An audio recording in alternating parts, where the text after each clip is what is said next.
ออกมาเลาะเบิ่งเห็ดบ่ออกสิเว้ย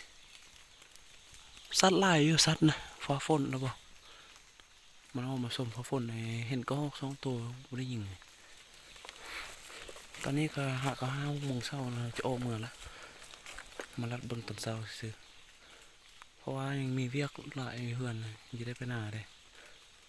ไว้แล้วหน้าจังมาเลาะยิงนกก็หลายลูกนะนกก็ฮอกเห็นอยู่